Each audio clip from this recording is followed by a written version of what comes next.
They tell me you're a man with true grit. What do you want, girl? Speak up at supper time.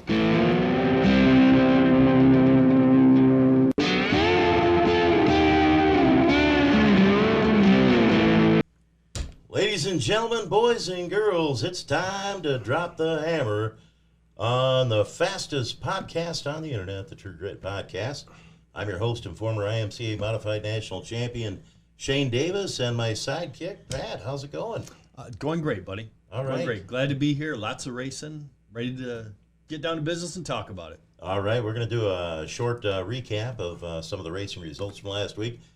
Our guest tonight, man, we got father-son duo, first generation, second generation. We got the other Terry Ryan and Matt Ryan. How you doing, Matt? I'm doing real well. How are you guys today? Not too bad. Great. How about you, Terry? I'm doing just fine. All right, man. Well, hey, we're going to start off talking about that Hoker Trucking 50. The number 71 Hudson O'Neill scored the big win in that Mars race. And Pat, over at Davenport Speedway last How about Tuesday.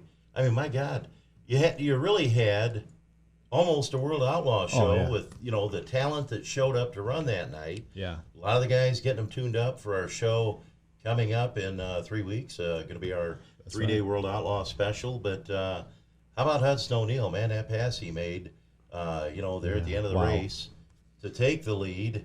And then, out of nowhere, here comes Brandon Overton. He's running fourth and shoots the gap, and he's in second place. That's right. And I thought he had him there at the end. He was kind of off of him and then came off of four like an absolute ballistic missile and nipped him. Almost got him at the line. Almost. I think he got nipped by 0.025 seconds or something like that. I mean, 0.26. I mean, that's close. Yeah. Wow. It's got to be the closest race of, the Mars Racing Series, World Outlaw, Lucas Oil this year. Oh, yeah.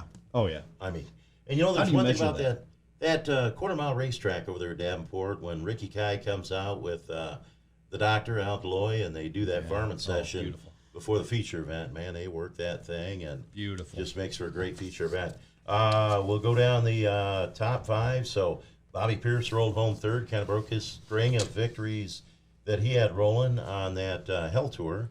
Brian Shirley was fourth, and our Done Right TV, Garrett Albertson, Roberts Motorsports, rounded out the top five. And hey, how about Nick Hoffman jumping in Black Sunshine's car and started 15th, brought that thing home seventh. His maiden voyage for Bloomquist right here at Davenport. How about that? Yeah, is that awesome? Pretty awesome. And it was perfect timing. The Lucas Oil cars had run at in Nebraska at I-80 the week before. Everybody was on their way to the Prairie Dirt Classic in Fairbury, Illinois. We happened to have a big money race right between. Got a whole bunch of great cars, an absolutely stacked field. Yep. All right, here's what we're going to do. We'll say in the IMCA late models that night, Matt Ryan picking up the win, Justin Kai second, Brian Harris third, Chuck Hanna fourth, and Andy Nesworski fifth. Open Wheel Modifieds, sport class for the show that night. We're going to have Modified was Matt Werner, Spencer Dirks roller home second, Jason Pershey third, and Durbin in the number 15. Brennan Durbin was fourth, and it was Mitchell Morris rolling home fifth. Now, finally, we'll go to the Dubuque results. Luke Merrifield picking up the win, but Matt Ryan, you got second again right there at the line. Logan Duffy third, Jeff Tharp fourth, and Justin Kai fifth. And then touching on the mods at East Moline Speedway, Chuck Hanna picked up the late model win. Jeff Bone Larson picked up the modified win. Dustin Schramm grabbed the hobby stock win.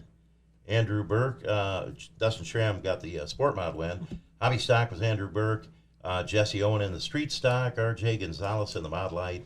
And sport compact was Drew Wise picking up his first win of the season. So what do we got on the national scene? It's fair season, Shane. So there's so much racing on. There is. We hit 4 races this last week. On the national tour, the Lucas Oil guys were off. Like I said, the aforementioned I-80 Nationals.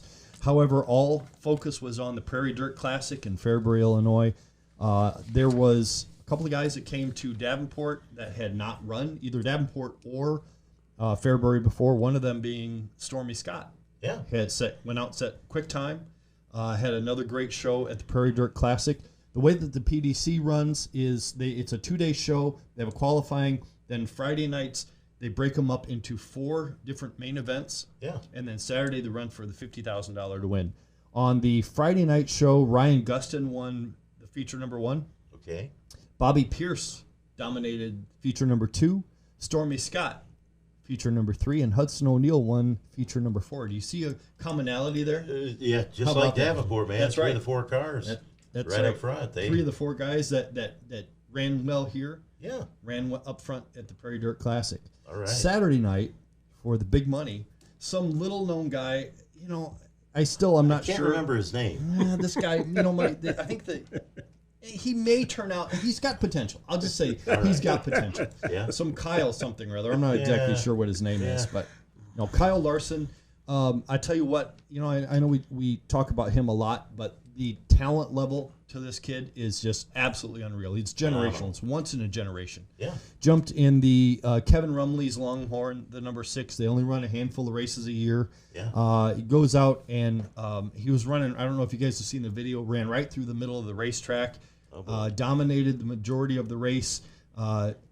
He was absolutely dogged by Bobby Pierce, did absolutely everything in his power to run him down, gave him a great run. However, Kyle Larson brought home the $50,000 to win. Yeah. I tell you what, and I don't think there was a square panel left on Bobby Pierce's right side. It actually tore the right rear quarter panel all the way off. No quarter panel, side on the wing was gone. But I know when we were that? doing our walkthrough there in at Davenport, Bobby was pounding that thing out, and I tell you what, up close there were very many straight pieces on that before that, but no, it ripped it all the way off. I tell you what, one of the things I love about Bobby is that he absolutely leaves it all on the table. He goes all in, and if he doesn't win, he's going down swinging. Sure. In sprint cars, the sprint car boys were out east Friday night to Ransomville, New York. Aaron Reitzel won. Saturday, Weedsport, New York was won by David Gravel. This week they're coming back to the Midwest. They run a big 55-lap race down at Peevely, Missouri. They call it the Ironman. And I don't know if you guys have ever run Peevely, Missouri, but that track is brutal. High banked, round, wicked fast. They call it the Ironman 55. And I'll tell you what, you got to be an Ironman to still be sitting up in the seat 55 laps later in a sprint car there. All right. And also, so the 360 Nationals start at Knoxville this Thursday. Then they have a special 410 race on Sunday. A week from tonight, shout out to Terry McCarl and the entire McCarl clan. They run a special commemorative race on Monday night at Oskaloosa. It's the 26th annual Front Row Challenge. And the pole sitter gets the option to start dead last for $20,000 to win. All right. They call it the Front Row Challenge. That's a week from tonight. If you're in the area or interested in making it on your way to Knoxville, I highly encourage everybody to check it out. And then the Knoxville Nationals start a week from Thursday. All right. And hey, make sure and get out to the Great Mississippi Valley Fair this week. It's going to be a lot of fun. No racing at Davenport Speedway Friday night. We do want to touch on the fact that coming up August 26th, 27th, 28th, we're going to have 3-day World Outlaw show there. And some of the past winners, we got Brian Burkhofer, won it back in 04. Brian Harris, one of our weekly guys, won it back in 07. Chad Simpson was the 18 champion. 19, Jimmy Owens, and 2020 was Bishop, Brandon Shepard. So great racing coming up in the month of August. Ooh. And with that being said, hey, we're going to start talking to our guests here. Matt, you're a 22-year veteran of running in late models. And what was it like growing up in the Ryan family? You got, old dad Terry Ryan, that the other Terry Ryan that was, won a lot of races himself. And you're just a little kid growing up in that family. And Mom, Sheila, I want to say Sheila, I'm sure you're listening out there. Down where I'm at announcing, I can hear you screaming in the stands. Okay. And those are the people in the stands that don't know if you can hear people over the roar of the engines. Yes, you can. Yes. Yes, you can. Sheila Ryan. Definitely. Yes, so what was it like, Matt, growing up in that household? Like when I was real little, my dad wasn't racing yet. He was helping Raleigh Frink, and my first real memories of the going to the races were riding to the races with Raleigh and Dad, and going to Dubuque or Cedar Rapids, Tipton. Yeah. I spent a lot of time doing that, and then when my sister came around, my dad's got a race car, and it was from the time I was, as long as my oldest memories, they're all of racetracks. They are, man. Hey, Wookie, put that picture of that yellow number 07 modified up there. And we're going to have that up there. There you go, Oh, yeah. Terry. How about First that? feature Nice. win. There it is. Tell me about that car right there. What kind of car was that one? Oh, that was one that was a true junkyard car. I went over to B&C and bought a frame and the motors. And Bob Fear welded it all together, and we started racing. And that's the way we about did it back in the that? day. Oh, yeah. I mean, you went out the junkyard. You got your brake pads, your 9-inch Ford. You got it all at the junkyard. Went around checking tabs on 9-inch gears, and they were home-built cars back then. That was a fair race cool. at Tipton. It was, okay. Yes. That's a good one to win. Yep. All right. That place is always packed. Who's that young guy next to the flagman? Mike. Well, flagman's Mike. Oh, man, I'll tell you what. And Wookie, put up that picture of the other, the orange car that we got here. Terry, I want you to tell the story. The other Terry Ryan. Now, everybody knows the Terry Ryan that run the dirt tracks around here. And then we had the Wham Racing number 81 that sat on the pole down there at 76 Daytona 500. You told me a story one time about getting a phone call. Oh, Butch Hartman calls me Right. up like 5 o'clock in the morning. Yeah. Yeah. Tell Wanting that to know if story. I'm him. Yeah. So what do you say at 5 in the morning? Well, I said, well, no. I says, but, it's the right town, right name, but I'm not him. Yeah. Do you know that crazy SOB? love he it. he is a great guy Love too. Had a chance to talk to him, and of course, they bought all of Foyt's stuff. And Wham Racing, Monahan that owned that operation, he owned all the Sambos right here in the Midwest. And so they, like I say, they sat on the front row, 2 guys from Iowa, and that was How about that? Ramo Stott and the other Terry Ryan. How about So that? that That's guy, impressive. somewhat accomplished himself going down there and sitting on the front row. I was there. I And was you were up the there. stands. So Darrell Waltrip was on the pole and he got DQ'd.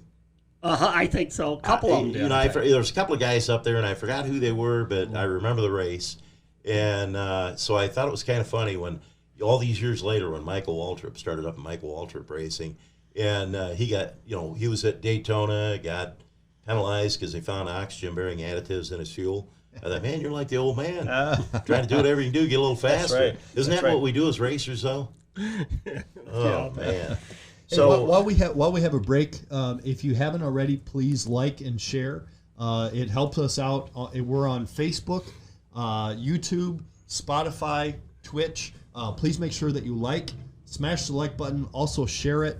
We're also on all of these platforms. And as always, you can write comments down on the bottom in case you're a new viewer, and we can check them out and read them on screen here, Shane. yeah, we got some cool prizes to give away. Yeah. So, the first one we're going to do is just go ahead and put your answer in where you type a message at. Matt Ryan, how many racing T-shirts, not his own, anything that's in his dresser drawer that's a racing T-shirt? And he's kind of like me, Pat, is that all you got's racing shirts? I have a lot of racing shirts. My Actually, wife's like, okay, we moved them to the basement dresser. Now, which ones are we going to move out? I found a dresser out at my parents' shop where Yeah. a race shop is. I found a whole dresser that I have an entire collection of racing shirts That's I forgot good. I had. So go ahead and type in, where the message section's at. So this is our question, right? This is one of the questions. All right. We got a great big Dry Dean banner to hang in your man cave about that? or hang in your garage. And all we need to know from you is how many racing shirts does Matt Ryan own? Type the answer in, and when we have a winner, we'll let you know. And it's more than 3. Yeah, definitely.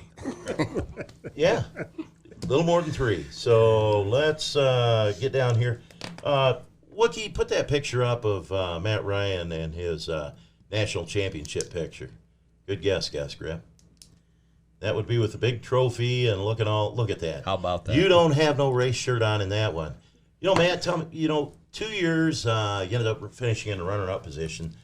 What was the feeling you had when you got the call from the IMCA and they said, hey, you're the man. You're the national champion. That stretch of finishes that year, 19 and 18, were pretty hard to take. So like after 17 and 18 losing out on the last night on the last lap, and then 19, I didn't even 19 it was weird because we got done racing at Moline and I thought I did everything I could do and I was waiting for him to call, and nobody called, and I was at work for Hawkeyes, and Justin was on the phone with IMCA when I got there that morning, and he's on the phone talking to them, and I didn't know what he's saying, and he's walking away from me, and I'm like, come on, man, let me know. So he hangs up the phone, and he's like, man, I'm sorry. And I was like, yeah, you're sorry? Yeah. And then he starts laughing, and we actually hugged each other. It was kind of really weird, and everybody kind of looked at us funny. Yeah. Yeah. He's like, let's not do that again, bud. Nice. But I'll tell you what do we got? 19 wins, 18 top fives. My God, that was, you were on fire. And who was the first person you called and told that you'd won the championship to? My dad. All right. Nice. And Terry, what was going through your mind when he called you out? Well, it just, we finally made it after all of the letdowns the previous couple of years. So, yeah. Yeah, it was awesome. And I'm going to tell you what, when you win a national title, you got that forever. Oh, yeah. I mean, you Google national champion late model 2019, boom, it comes right up on IMCA's site, shows you. I mean, that's something you're going to take with you to your grave. So it's such a wonderful accomplishment.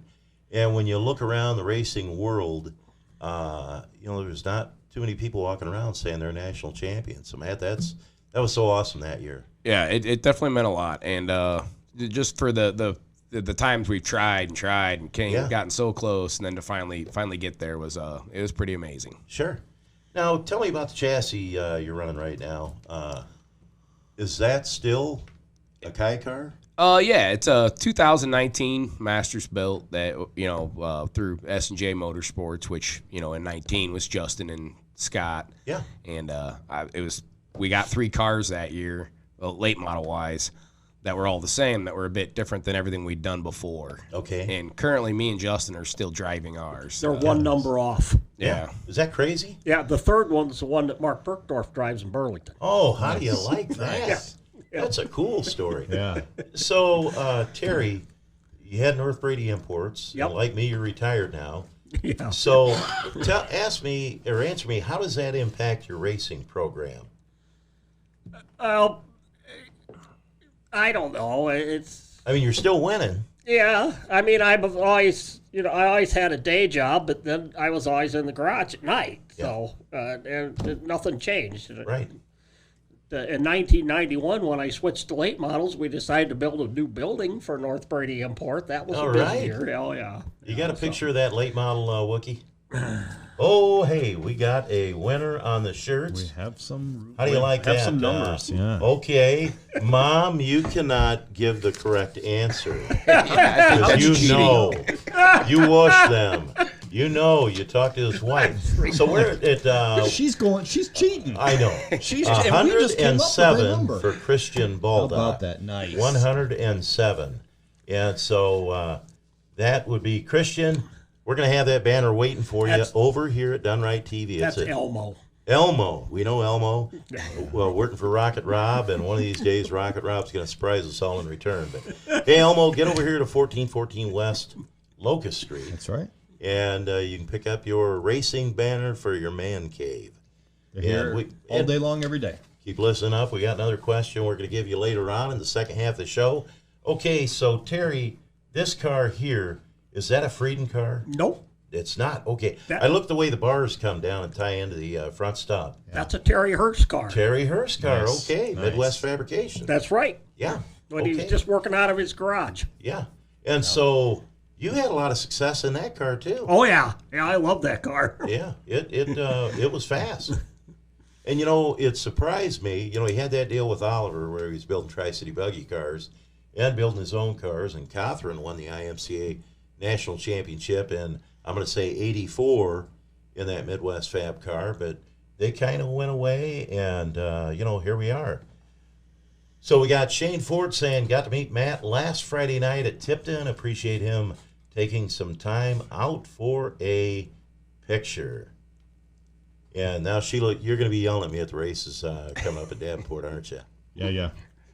I'm going to give you a ball cap. We're going to send you home with a Done Right TV ball cap that you can wear and be proud. So beyond that, you're a 3-time Illinois state champion.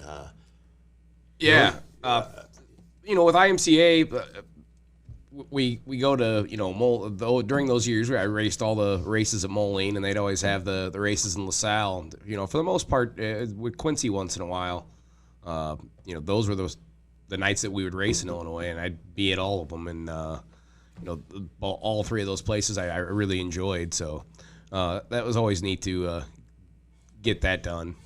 Okay. That's awesome. Hey, let's talk about your crew chief, Jake Fear. He's been with you since the beginning of time, right? Yeah, my dad grew up with his dad, and Bob. I met Bob in first grade. Bob, number 25, ran modified, and that guy always had clean cars too. Oh, yeah. Go ahead. Jake's been with me as long as I've been doing this. Yeah. When we started doing this, neither one of us really knew too much about nothing, but Sure. It's been a long time now, and I think he's learned a lot more than I have. Yeah, man, that guy's got it going on. It's great to have somebody that helps you out all those years. Let's talk about the rest of your family. You got 3 kids? I have 3 little girls, Delilah, Elise, and Emerson. They're 13, 8, and 3. And they all went with us Sunday night to the fair race. Okay, Nice. That had been a good time. Oh yeah, they really enjoyed themselves. My middle one, she's the big race fan, but she fell asleep during the feature. Oh, She got down the front straightaway. She goes, we'll "That's work why on you it." got second, Dad." We have 5 grandkids. Wow. That's Between him and my something. sister, and they're all girls.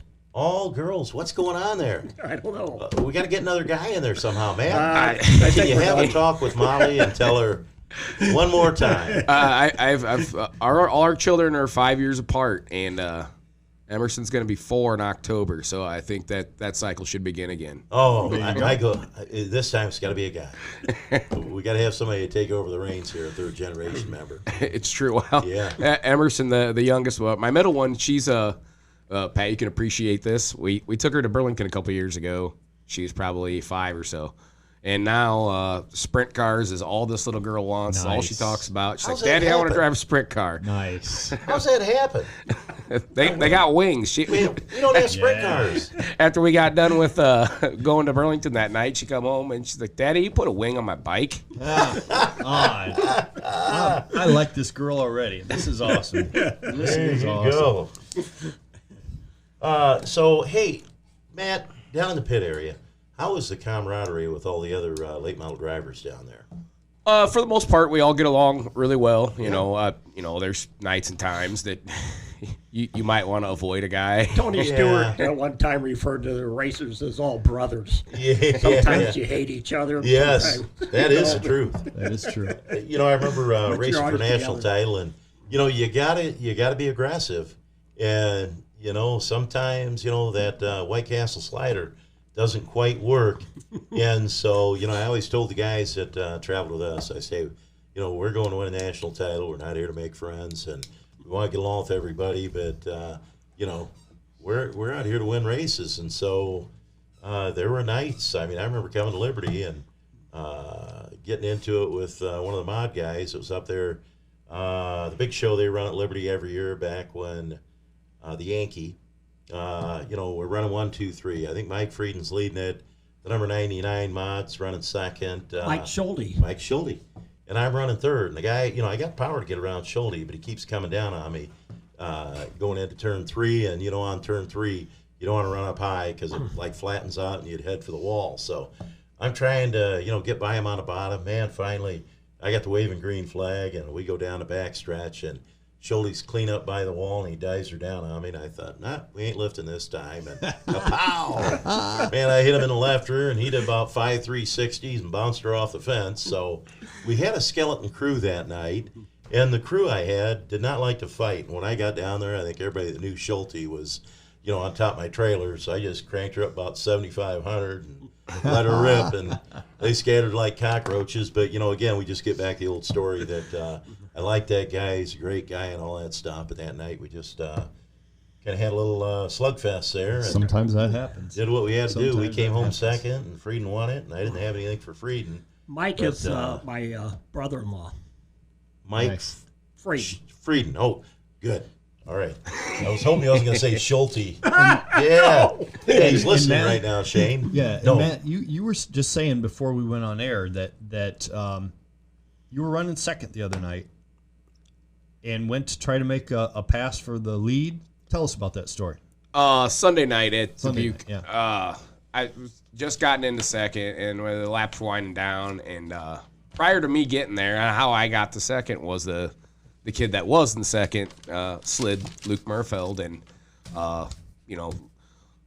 Luke let him have it, and I'm watching that, and I got by Logan Duffy, and Luke's still leading, and the laps are winding down, and we're coming through 1 and 2 is probably the ideal spot to make a slide job Sunday night to actually stick and have a chance at completing it. But I saw what transpired there, and my thought process is, I know Luke ain't gonna lift here. Yeah. So I went for it in 3 and 4 and got it didn't stick like I needed it to down to carry the momentum, and the top side was so fast, and it was like, well, I guess this is when you settle for second. Yep. Yeah. Sometimes discretion is a better part of valor, isn't it?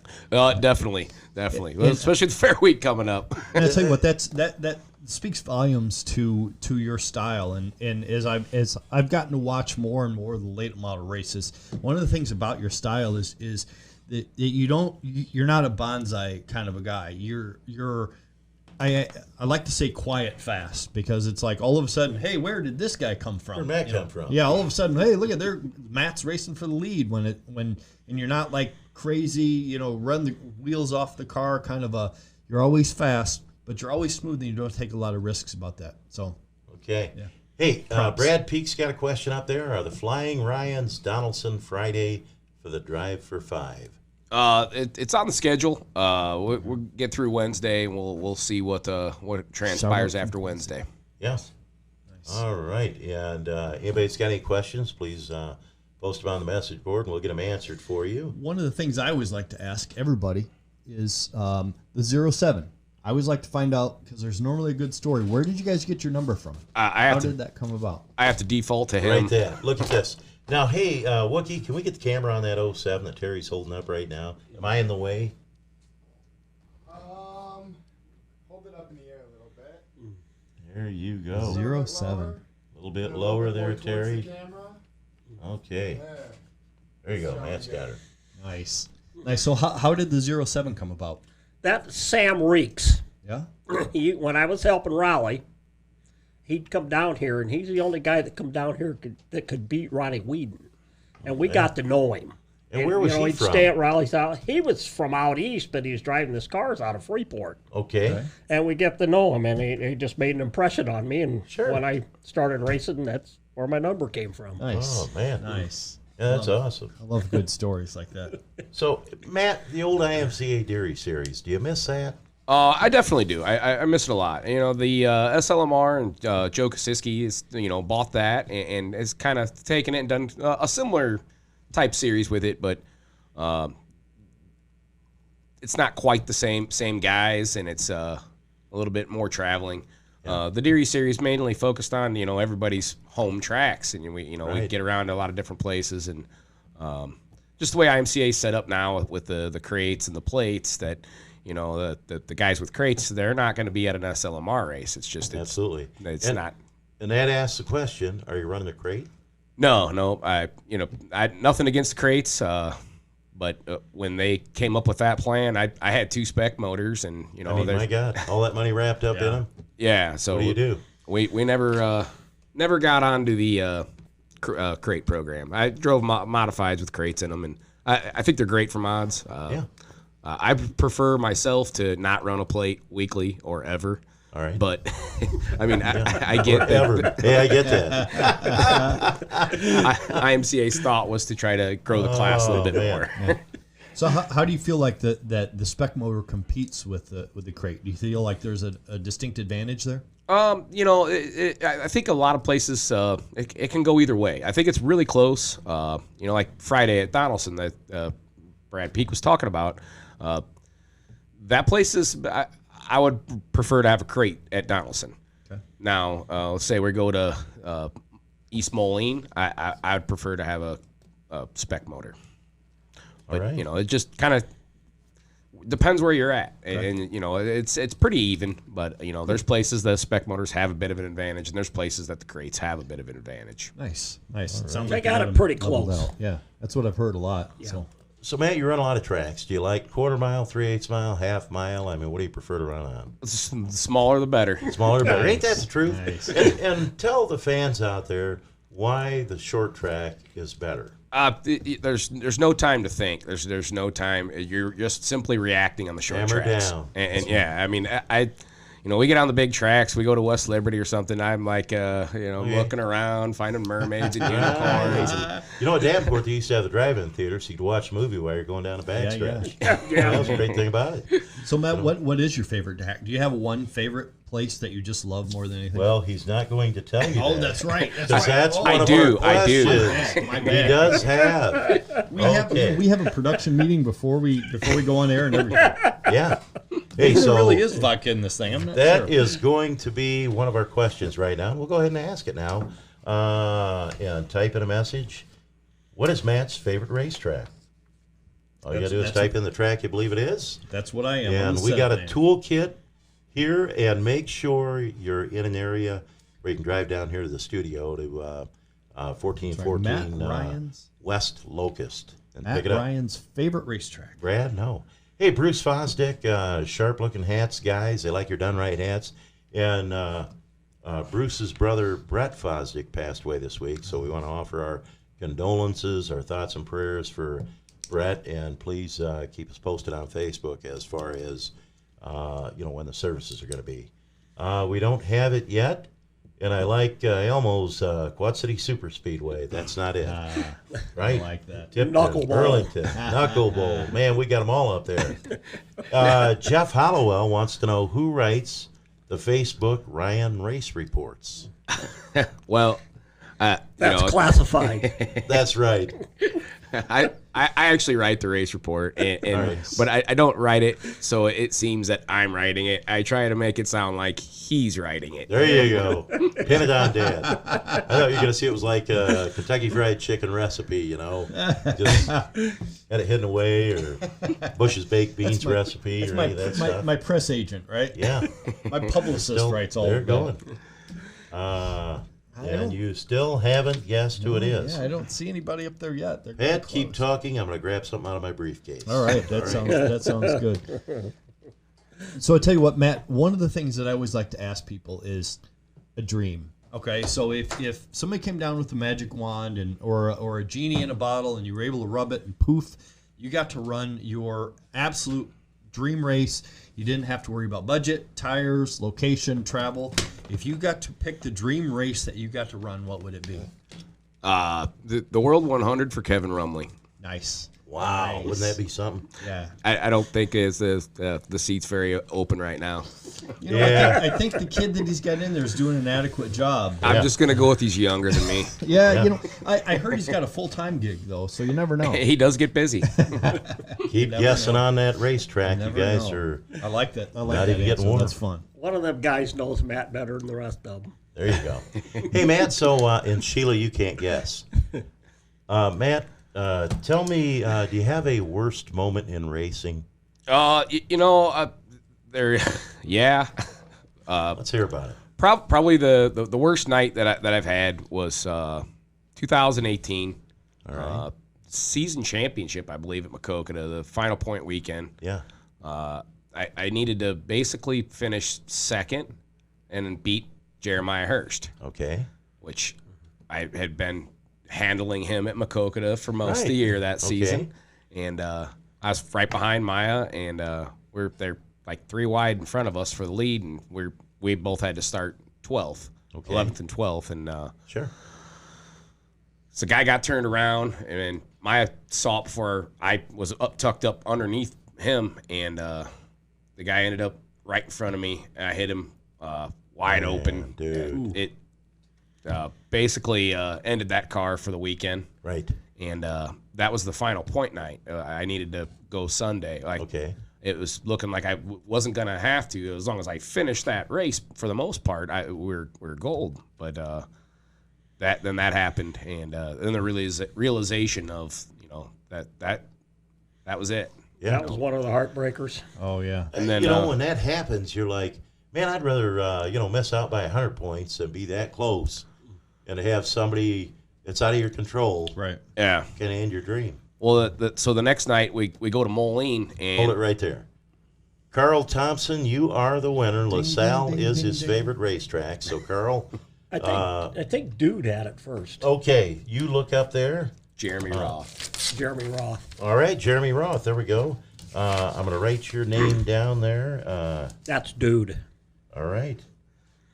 Jeremy Roth, right. you swing by 1414 West Locust Street here in Davenport, Iowa.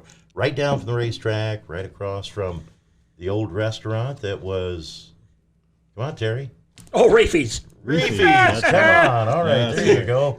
So Matt, what is your favorite racetrack? LaSalle, Illinois. LaSalle. Right. Why? It's short. It's small. The cushion sticks around Nice. most of the night, but it's definitely not for the faint of heart. It's a pretty treacherous place to run the top, but the times we've gotten to actually race there, I haven't come home with much left on the back deck, but we've always run pretty good. Nice. And actually, Jeremy, the one that answered that, back to that night. So that went into the next night. I ended up having to borrow Justin Kai's car to compete at Moline. I like Wow. that. And I'm starting on the front row. All I got to do is win the race, Yeah. and no problem. And Jeremiah has the same thing going into that night. Is all he has to do is come start 12th at Moline on season championship, win the race, and beat me at Moline in a borrowed car.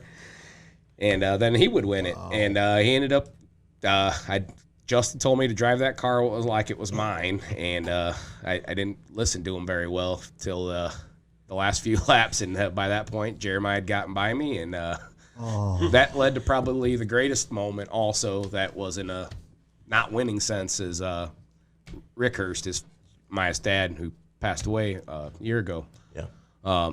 He came up to me and told me that, hey, I really appreciate you running my son as hard as you do, and yet, being clean. yeah. And me and Maya have always gotten along really well, and for Rick, who's a man of few words, Right. to compliment me Yes. in the moment of his son winning the national was really meant a lot to me. Sure. That's awesome. That is awesome. So now, what about your best moment in racing? The best moment in racing, probably the winning the Slocum 50 in 2011. Oh, yeah, that was something. Oh yeah. It's the first feature we ever won at Burlington. It's the Slocum 50. Yeah, you know what, that Brent Slocum, I mean, yeah, too. hear this guy, number 5, just working on his car. Yep. Car comes up in the pit area, Bob hits him, and I was actually standing there talking to him when this happened. oh, And, you were, Oh, I did not know that. and so Big Jake helped Gary Russell actually shoved me out of the way, and he actually got run over by it. Him and the other kid that got clipped before it hit Brent. yeah. And that was a pretty bad memory. But Oh my God, Brent was a great guy. Winning that race was meant a lot to me, right? and a lot to the people that knew Brent and myself that were from that area. Yeah, Right. Yeah. That's Wow. another driver you don't see out there anymore. Gary Russell from Biggsville, Illinois. That's That right. number 20 car was always, a front runner and always a threat to win. And I think at one point when Burlington dropped IMCA and went kind of UMP-ish, a lot of them guys got rid of their rides or parked them, and we haven't seen them back. Yeah, Brad, I race down there every week still. When they have the late models, it ends up being about every other week. Brad Yeah. Stevens now runs the track, and he asked me, how come I can't get like the fields like Davenport has? And I was like, oh yeah, it's mainly a location thing. If you really think about it, Brad. Right. We had Tom Derbyshire, Gary Russell, Jeff Lau, Tommy Bowling, Boone McLaughlin. These guys are all, they stopped running late models in that area. They're all from the Burlington area. Right. And, they didn't really have anywhere to go, so they got out of it. Got out of it. Boy, that was tough. And you can see that. You can see that from a sprint car sense because most of the 305s that run there are guys that are, when I travel down there to run, I'm towing a long ways for them because they're all from within 5-10 miles of the racetrack. Yeah, I mean, when I started down there, it's a lot of the same guys, or their sons. I knew Ryan Jameson well when when I started down there, and now his son Ryan Jameson. Yeah. Yep. Terry, when you were racing, did you have any racing superstitions? Superstitions? Yeah, Gary Webb told us about how Yeah. the odometer and putting tape over it because No, I didn't. You really didn't. No. Because you're wearing a green shirt. That's why I asked. I know. It's a Slocum 50 shirt. All right. Just don't wear it on race night, okay? Yeah. How about you, Matt? Any racing superstitions you've got? I don't know if I have superstitions. I have a few things that are kind of odd. Years ago, when I was racing at Moline, and it just really kind of got into the swing of things over there. Yeah. And it was battling Ray, Gus. Yeah. All the time, pretty hard. And there was a night, the season was over, and he come over and he gave me a raccoon's penis. A raccoon's dick. It's a bone. And he told me, he goes, as long as I've been racing, that I believe his father gave it to him. Yeah. As that was a good luck thing, and he carried it in his pocket. Wow. And so he gave me one then, and it stays in my trailer. And Seriously? And with my helmet, and right. it does not leave. Now, I Pat, love it. that's a story. That's a story. It is. What about you, Pat? Did you have any superstitions? Or Hell yes. Yeah, I had a lot of it, too. Racers are more superstitious. The only group of people that are more superstitious than racers, or maybe equal to, are baseball players. Yeah. And that's why we love these stories, because most people, especially from a fan perspective, never get to see that. So they don't get to see the guys come for the draw and have to go through their routine, or only draw chips with their left hand, or only draw chips with the right hand. Yeah. Or I found no matter what hand I drew with was the wrong one. I had that a couple of times. They told me at Knoxville one night that they didn't realize they had a number that high in the pill draw. Yeah. I'm like, well, I'm a professional at this. I mean, there's few that have the skill level that can draw a number that high. So I believe Kevin Yoder used to run who's the Deary Series director. After the Deary Series was over, he told me, he goes, I wanted to share this with you. The top 3 worst drawers in the history of the Deary Series of guys running more than 10 races. Yes. So it's a wide pool. Almost anybody who ever ran the Deary Series. Yeah. I was the worst drawing There you go. driver I mean, is in that Deary Series terrible? history. Terry was the second worst drawer. Oh, my God. And the only come one on our level was Daryl DeFrance. Oh, my God. Daryl DeFrance. whatever you guys are doing, I do something different. Yeah. You got to do something different. That's one of the things I love about superstitions is when they don't work. Oh man, it's they're gone. Whatever it was that. And let's face it, we're grown adults, so we know that it doesn't really have anything to do with it. But Yeah. and that's what I love about superstitions is we know that it's really not going to have any effect on it. However, why are you going to tempt fate? Right. Definitely. So we were talking to Tony Izzo last week, and he said that for a stretch he wore the same T-shirt 19 straight races. Yeah. 19 straight races. Wow, when she was a on little the hot right. streak. When Yeah. he kept wearing it. Yeah. I have a Where habit. he was. I have a habit of wearing sandals to the races a lot. Okay. So I have a pair of socks that have been in my love it. closet in the trailer Sure. for the majority of this. Well, let's just say for the entire season. Love it. Love it. They don't come out. Oh, man. What's So wrong you with that? would ask me, yes, I have to put my, with sprint cars especially, we always wear long underwear, and I have to put them on left foot first. That's one of my Ain't that things. crazy? Nobody sees outside of the trailer. When I buckle in, it's the same process every time. And if anything's different, I will physically start over from Got to scratch. start over. You have to. Got to Yeah, start over. if somebody Just comes the up way and it talks is. to me in the middle of doing this, and most Fear, my crew chief, he knows this. Yeah. He laughs at me, but he'll stand there and make sure that nobody's coming up to ask It's me a thing. anything. Or Yep. Yeah. Got to start over.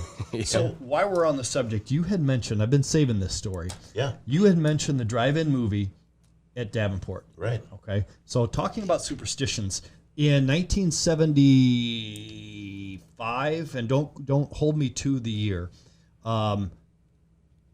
Doug Wolfgang was the fastest man alive in sprint car racing. Okay, he was in Bob Troussel's number 20 car, dominating everywhere he went. Wow. They had a brand new car. He had won like some ungodly amount, like 20 straight races, something like that.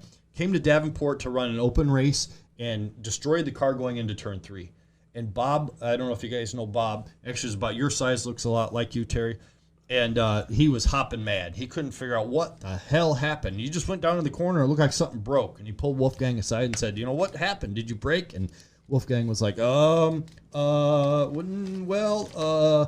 turns out what happened was, I don't know if you guys remember it or not, but they had those little rubber plastic parachute men. Yeah. Do you remember those things that had a little parachute and you toss them up and the parachute would come out and it would float down? Well, they had gotten one of those early in the season and cut the parachute off and strapped it on the top of the roll cage. Okay. Before the season started, they had won 18 straight races with that little guy wire tied up on front of the roll cage. Sure. A mud clod had hit it and it fell down in Wolfgang's lap. And he was boy. looking down like this, trying to find the guy, drove straight in the turn 3 wall and wrecked the car. Oh my God. I thought you were going to say you got a glimpse of the movie. And it was, yeah. And they said that, yeah, there were nudie films that had played on it, and that's what everybody thought that he had looked up and seen the movie, and they were gonna scald him. No, it was a mud clod that hit off his lucky guy. It was in the 80s over at Davenport. I'm running on the half mile, and the same thing happened. Yeah. Hawkeyes is playing at the drive-in theater. So I'm watching Hawkeyes. I'm going down the backstretch, and I'm missing all the good parts. Well, man, I come off, turn 2, and I'm heading down the backstretch, and there's a famous scene in there, and if you guys seen the movie Hawkeyes, where Mrs. Ballbreaker was involved, and I'm watching it, the next thing I know, ka-wham, I'm in turn 3 wall, car climbed the wall, sat down, and I remember getting down the infield, and Dino Dan that owned the car, he said, "What in the world broke on the car?" And I told him, I said, "I don't know, it just went straight." I was not going to tell him that Mrs. Ballbreaker had my attention. I can see you coming around going, whoa! Yeah. But so, man. While I'm thinking about it, guys, please make sure you like and share what we do. If you're on Facebook or on YouTube, please make sure you like and share. That helps us out. Spread the word a little bit. We're averaging our crowds that are watching, our viewership going up every single week, and we can't do it without you guys. So that's right. Please make sure you like and share. Okay, so here's where we're at now, Terry. We're going to ask you, what was something that no one knows about you? We had, as an example, we had a guy in here that played hockey. We didn't know he played hockey. There were some different trinkets, and the fans see you and your son at the racetrack all the time. They know the guy in the red and white car, but what's something nobody would know about you? Oh, And while you're thinking about it, man, if you got something, roll with it. I think I know something about him that most people don't actually know. Let's hear it. So, over the years, people come up and talk to him, and he'll just turn and walk away from him. And, they're like, man, that guy's really a dick. But, it's wrong. It's not till later that they find out that he's actually deaf in one ear. Yeah. And that he really wasn't ignoring you. He just didn't hear anything you said. And so I'm going to ask you, Terry, all the years I drove, I never wore earplugs. And, I just wanted to hear that tire if it slipped a little. But now, here I am at 62 years old, and I wish I had wore earplugs. When I started, I didn't wear them, but then I thought, I probably, and I wear them a lot when I'm watching him race now. Because I only got one good one, and you want to protect it. Yeah. I have a hearing aid for it, which I forgot. So. Yeah, that's okay. But, that is something that, it's kind of, the loss of hearing a lot of race drivers got. You're in there tuning the thing up in the garage, and you're wrapping her up to 7,800 and open headers, and you're like, hey, this sounds cool. And I think a lot of that too is generational. So and I know you're a lot younger. I'm between you guys in age, but I know the guys that I grew up emulating. It was a certain amount of pride. You're not gonna be one of a little wimpy man and wear earplugs. That's for sissies, because they're manned up. However, you try to tell them something and they go, what? Yeah. Well, you didn't want to be passing me on the outside some places. I had Todd Cooney in the wall at Des Moines. Barry knew he was there until we... Till the contest. That's right. That's right. So, Matt, tell me something about you nobody would know. Everybody knows you're a school teacher. I like bringing that up because that's so cool. Because imagine having your teacher being a race car driver. Is that cool? That is cool. It's real cool. I get a lot of kids that students that actually come up to the races, and a lot of the people that I worked with didn't know like what I did. They just said, well, he likes to drive race cars, but they didn't have any concept of what that meant. Right. And the gym teacher up at my school, Sarah Tilkins, she coaxed a lot of the other ones to come up and watch one night, and they couldn't fathom this. This was mind blowing to them. I can imagine. Never been to a dirt track, didn't know what racing was. Well, you see this gentle teacher, and teaching the students, and you just can't imagine that. He turns into this wild beast on race night, and there's this transformation that takes place, and man, you're out there hammer down, going for it. So, what do you teach, Matt? I actually teach art. Nice. Kindergarten through 8th grade at JFK Catholic School here in Davenport. Nice. I would not have guessed that. Where did art come from? That's probably what most people don't know. Is I actually have a studio art degree from the University of Iowa. Okay. And when I was in college, the reasoning I went to college, and my dad had told me that you got to go to college if you want to drive a race car, Sonny. All right. So I was like, well, sounds like I'm going to college. All right. Nice. Hey, Wookie, Nice. you got a picture of those Iowa Hawkeyes up there? That is awesome. I get to Iowa City, and I was like, apparently going to college, you have to pick something to do. Oh, there we go. Who are these people? Oh, yeah. I mean, what's going on there? That is that's Carver Hawkeye Arena. You know Yeah, what? it Ain't is. that better? huge And I tell you Hawkeye one fan. thing right now, even though I live in Illinois, man, I've been a Hawk fan my whole life. That's and, right. You knew John Relk. Used to be the old, he was team captain back in '84, the Iowa Hawkeyes, but knew a lot of different players over the years. And, of course, we had the Quad City Thunder here in town. We got to watch a lot of, the Kevin Gambles of the world and, Bill Jones. Yep. And, Yep. of course, we got to see B.J. Armstrong play for the Bulls. But Iowa's just such a great program, and Sheila's smiling. Yeah. I like that. That was actually my dad's birthday. Was it really? Nice. Oh, my God. My sister and my brother-in-law and my mom family. and my wife, me and my dad. And there's nothing like a game. We like might have that. been down at the Vine before we went up there, too. I did live in Iowa City for 7 years. We're pretty well versed on what to do before a game. Where to go? Okay. Very nice. Love Oh, it. my God. My favorite place is Mickey's downtown. I used to live across the street from Mickey's. Yeah. Hey. Never went inside. Never went in there, though, Yeah, did never, you? never. I know. That's what he tells me. Oh, okay. But if Justin says he knows me, just say no. So Justin's the main bartender manager there. So. Jeff Hollowell says Sheila can drink Terry under the table. Is that true? No. Okay. All right. Let's see what else we got here. Rick Stone. I laugh when I see your race weekend in review. Love the part about Justin Kai Speedway. Now that's got to be the other name for Davenport Speedway. That is true. That is All true. right.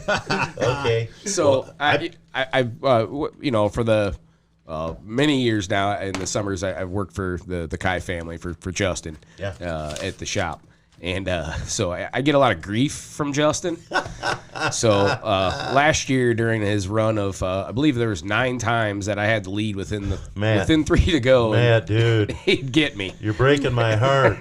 So I'm just sitting there.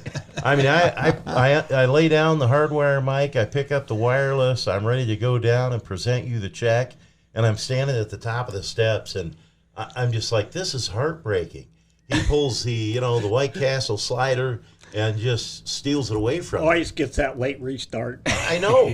Yeah. Well, he's ripping roll cage padding loose and throwing it out the window. So Jacques Debris. on the track. Debris on the track. No, I'm not going to have a job next week. So I thank you guys for that. No, Ricky and Brenda Kai are great promoters. Yeah, I love they them do guys. a phenomenal job. And I look at that racetrack and where it's come from, over the last 3 years, them and Dr. Al, they do a great job prepping it. And remember, if you want to know about any of the racing stats, results, upcoming races, just go to Davenport Speedway on www.davenportspeedway.com or Facebook. Go to Davenport Speedway-K Promotions. That's right. And little known fact, well, maybe it is not nowadays, but Done Right TV actually does all of the weekly races from Davenport, as well as Donaldson, Burlington, Dubuque, and they can be found on donerighttv.com. Yeah. In fact, remember we did a couple of weeks ago Independence, Iowa, the fair. That's up there. right. That's right. Yeah. And they were up. They were up in Dubuque at the fair race with the Sprint Invaders on Wednesday. Is that So Terry, Tuesday? you talk Wednesday. about you were helping Raleigh out in the pits, and then you started racing. How old were you? I started helping Raleigh probably when I was 24, Okay. and I helped him up till 1984. Okay. Which he was born in the late 70s. My daughter was Wow. born in the early 80s. Child of the 70s. And I was over at Raleigh's every night. Oh man. And, you know, it was starting to cause some problems. And, Now, did he live by the fairgrounds back then? Well, no, not too far. Okay. We lived up Kimberly and Pine. Okay. All right. Nice. Yeah. But anyway, a lot of times me and Raleigh get done working on the car and have to slip over the rusty nail. Hey, my kind of guy. It's right on the way home. No, IMCA modifieds were just kind of getting big, and I said, I think I can do that. So, That you had know, to that's be when in we the built 80s that then. first car. Yeah. I was home every night. There I was you out in the go. garage, but I was Yeah. home. You know, there's something to be said about that. And I know Sheila's very soft-spoken, so she wouldn't have said anything about you being out with Raleigh all the time. She's done home with 2 kids. Oh, man. I know how that goes. You know, it finally came to a point my wife said, hey, we got 2 kids. I need you to be PTA president, coach the ball team. And I'm like, okay, I get it. My racing days are over. So, you know, about 2000, we wrapped things up and called it a day. But, you know, I'm thankful. You know, I love racing. I love watching you drive, Matt. And Davenport has such a wonderful show every week. I mean, Oh, yeah. feature after feature, you know, they're close. And so, you know, I'm thankful that, hey, I can still go to the races and get my racing fix. And, you know, I get a paycheck when I go home. Yeah. So, not right. Can't beat that. Hey, I want to right. ask you guys, too. One of the big things we talked to you guys about Tuesday at at Davenport was, you know, the tire issue. What's going on with the tires? Why is there a tire shortage? You know, what's at the base of all that? So the way it was explained to me Tuesday night at Davenport was that basically they knew at I-80 that they were going to go to 55s, but Joe wanted to make sure that he got the SLMR guys taken care of. Okay. And he Right. purchased a large amount of 55s, and then he told the open guys that they're going to be on the same tire. And so the open guys, they're buying up tires, and Hoosier thought this was a good plan because they had plenty of 55s. Okay. But they didn't realize just how many tires they were going to go through because they're getting thin on 20s and 40s, and so that's why they wanted to run the 55s, and they thought that'd bring more cars in because a lot of the SLMR guys can do both. They just don't have the tire selection. Okay. And that was the compromise to A, save the track, B, get a few more cars there. All right. And Hoosier wasn't quite prepared for that, and they're having trouble getting materials to produce more new tires. So right. what they have is what they have. And I remember one of the early season shows, they didn't have any 55s, I think, and they were telling the guys then, be patient, 55s are coming, but we got to deal with the 40. Was it the 40s that they were running then? Yeah. It was the hardest that they had leading up to then. So, Okay. So for the people that don't know, what's the difference between a 40 and a 55? So like the tires we run are the 55s, the WRS2 55. It's already the tread pattern's completely cut, Okay. and the 40 is actually it ends up being the same hardness, but it's a different. There's more natural rubber in it, and it's not cut. So Okay. you actually have to cut it yourself. Get your groover out and slice her up, huh? And Wow. the 40s generally are probably a better tire. The WRS2s are more. I don't know. They're cheaper. Yeah. All right. I like that. It's definitely a case of you get what you pay for. Yeah. Now, Elmo's asking up there, do you guys miss going to Gulfport? I don't know if he's going there. I miss going to Gulfport dearly, Yeah, they but used, it was only fun with Rocket Rob. right, man. Yeah. They used to call that the hub of hell. That's right. I got to tell you, I sold Honda furniture my whole life, so I would sometimes I'd go down the Illinois side and shoot across 34. And that day the dike broke and flooded Gulfport. I went through there, gassed up at the gas station, and went on over to Burlington. Well, when at the end of my day, I had people tell me, "Hey, you might want to take 61 home. Gulfport, dike gave away, and it's flooded." And I thought, oh, flooded, I mean, I know how it gets down there on River Drive, And I get home, look at the nightly news, and I mean, that water was up to the That close roof to of the that bridge. canopy. Yeah. I mean, come on. It's hard to fathom. And Gulfport has never been the same. It never recovered, no. It never did recover. Yeah, see, I don't know, that's- probably because you and Rocket Rob quit going. That's what it was. I blame Rob's retirement for Gulfport not coming back. All the money that he came and left there, right? Pat, this one's for you, Carl Thompson. Pat, my family and I saw our first sprint car race at East Moline Speedway on Wednesday night. They were so exciting, scary, crazy, and they just loved them. You know what? I think that's a perfect description, Carl. Thank you. Right. They are crazy, fast, and they're wild. I tell you what, and they're every bit as wild to be on the inside of one too. So, Yeah. but thank you for the shout out. And Sheila talking about we need to start letting kids on the track with Dad for picks. The old gate under the old flag stand could be a possibility. You know, I'm going to talk to Ricky and Brent. I don't know if you ever talked to them about that. People, when I was up at East Moline promoting, I mean, I let all the kids out, and you know, the promoter right before me claimed, the insurance company won't let me, Shane, and they blamed it, threw them under the bus. So I had the same insurance company, and I said, hey, can I let kids on the track? Sure. Let them out there. So We'd win a race over there, and it'd be the same. Well, it'd be the same kids out for everybody. yeah, there'd be 50 kids out there. You didn't know any of them. But, Mom and Dad was going to buy a picture. And if that gets them kids back every week, Bingo. just to get a picture taken, when they come back, guess somebody's got to drive them there. And so I always like that. One of the things I did up at the track when I was promoting is, of course, we had a little different layout, but whoever won the features, like the late models to be the last feature, fire that car up, drive it around, turn 3 and 4, and up in the concessionary, shut her down. People could come up, get their pictures taken with the driver and the trophy and all that stuff. I just think that, Terry, back in the day when you and I were racing, and even before we were racing, like over at Davenport, in the good old days, and you had Gerber out there and Bill Starr, Benny Hofer, all of them. I mean, we had the pit area right next to those bleachers where the concession building's at now. And, I mean, you could look down, see your favorite driver down there just wrenching away in a car. And, for a kid, that was cool. Yeah. Oh, Yep. yeah. Yep. I used to love going down the pits when I was a kid. Yeah. I smelled like gear lube. Yeah. And then one of the things like when the races are over now, I'm not talking about the weekly show, but our specials in a lot of cases, they just, those haulers are heading out the gate before the sport class features are over. And I just think they're missing an opportunity for a lot of people to, win new race fans, go down, shake hands with people. Now, we do have that 3-day show coming up, World Outlaws, the end of the month. And so the guys are going to be here Thursday, Friday, Saturday. So Yeah. get down in the pits because they ain't going anywhere. That's right. And everybody and their brother should be there. It's going to be a phenomenal show. They'll all be over at the shed. Yeah. Hey, you know what? Now, that's another thing I like about Davenport. I mean, when they built that shed over there, I mean, how much revenue, how many people go over? I mean, I don't go over there every week, but I stop over there. You get a lot of race fans, a lot of race drivers. One of the things that's changed is when we stopped using that back pit gate, it makes it harder for us not to just drive up that road and hang a right-hand turn and go on down to the shed. So Yeah. I'm hoping, at one time Sean Loader was saying he's worried about that new concrete getting cracked.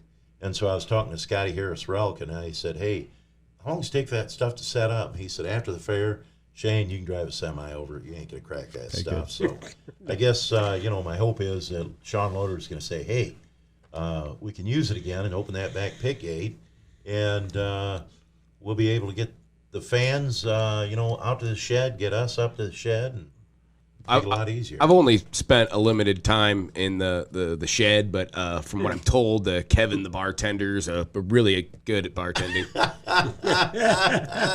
Why I know the guy by first name. Like I said, I've only been there once or twice.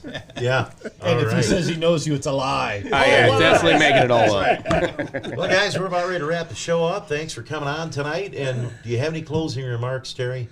I have a story for you. Let's hear I it. love stories. 87, you won the national championship. Right. Well, and I think in 88, we were all down at Donaldson at the fair. Oh, yeah. And I started back in the pack, and I'm running through, and it's like the waving green. I just catch up to you, and I'm just tickled to death. I'm going to whip the reigning national YMCA Here we go. champ. Yeah. I gets into one and spun that sucker. Round I went. Oh man, that is something else. Isn't it situations like that you're glad that you don't have the two-way radios like they have in NASCAR? Yeah. Yeah. Oh man, we got Fines, I just write the check out now. You know, when we were racing down in Peoria, back in the 80s, I remember they still pitted in the infield, and they had cops and horses, riding horses down in Peoria. And I mean, that was just a special time. But I remember more than once fights breaking out. We'd won 13 features in a row down in Peoria in 87, and they hated us. I mean, man, you talk about booing us. And I go out to win number 14, and I remember Chuck Struby's leading it in the 38 special. Man, I rolled her into the turn. Black slick track. I got in a little hot. He lifted a little early. I popped him. He does one of these slow rolls to the infield. But, man, when I got up to the pit area, I'm going to tell you what. There was a lot of Strubys that lived down in Peoria. Oh, yeah. I mean, I'm like there's 20 people named Struby down at my trailer wanting to beat the life out of me. Jim Struby was Yeah. at mine and Sheila's wedding. Are you kidding me? No. That's all right. Him and Earthquake. Yeah, Remember Earthquake? I drove for him. Old Donnie. Yeah, that's right. Man, he was a big guy. That guy. I got to tell you, we got to shut this thing down, but Earthquake, I drove his car. Steve Lance broke his wrist, so Earthquake calls me up in 91, says, hey, can you drive my late model until Lance gets back? So I jump in that thing opening night. We're at Peoria Speedway. I lead the feature. White checkered flag lap coming out number 4. I hear an engine, and I look to the right, and I am whooped. This car has no power steering. And Webb sneaks by me at the line. So I pull down on the scales, and old Earthquake runs up, and he goes, my God, Shane, I'll take second to Webb every night. And he's elated. And I said, man, you got to put power steering on this car. And he goes, well, Steve Lance didn't need it. And I said, yeah, Steve Lance is a logger, and his arms are the size of my waist. I said, I carry a briefcase for a living. So needless to say, I drove it about 4 or 5 nights for him and got out of the car. But he had a string of drivers. Bob Dominacki drove that car. I mean, so many people that, were hot back in the day, drove that car. And old Earthquake, he didn't have a lot of money, but boy, that car'd go. He'd go to the track without having a driver. He said there's more drivers than cars, so I'll find somebody. All right. So, hey, in closing, Matt, you got a story for us you want to tell? Or, got anybody you want to thank out there? Sponsors. We haven't talked about that. Yeah, Samson Fence Limited. They've been with me for a long time. Good people. Yeah. American Family Insurance, Jared Bennett Agency. Right. Lacey Welsh. She sells houses for Rule and Rule. All right. Source Construction, all around town. Outdoor Services, Barrel House, Performance Bodies. The outhouse. The Outhouse. The outhouse. Don't forget that. We have a house car. We got outhouses. We sell houses. We build houses. You do it all. If it's a house, we take care of it. Yeah. And TNF Services. All right. That's right. All right. Yeah. Pat, any Matt, words of wisdom? Continue great success. You're having a great year. Keep up the good work. Thank you guys both for coming and joining us. Well, thanks for having us on. Yeah, and I want to say the same thing to you guys, man. Terry, you and I have known each other since we were a lot younger, and we had dark hair instead of gray hair. And, it's been a pleasure. I mean, you're one of the guys. At least we still have hair. I know. That's it. So, the nice thing is you guys make racing fun. You're out there partying, having a good time. You're great for the sport. And, I want to thank you guys for being that way and having that type winning attitude, and, wish much success in the rest of the year. Now, we're not going to be at Davenport Speedway Friday night. Mississippi Valley Fair is going to be hammering it out, so make sure and get over there to the Mississippi Valley Fairgrounds and check out, they got the best fair in town. They really do. I have to go to Cedar Rapids Friday. You do? What's going on Friday? They're putting Raleigh Frank into the Hall of Fame up there. Oh, my God. about That's that? almost worth driving up to Cedar Rapids for. Oh, yeah. Yeah. He wasn't going to go.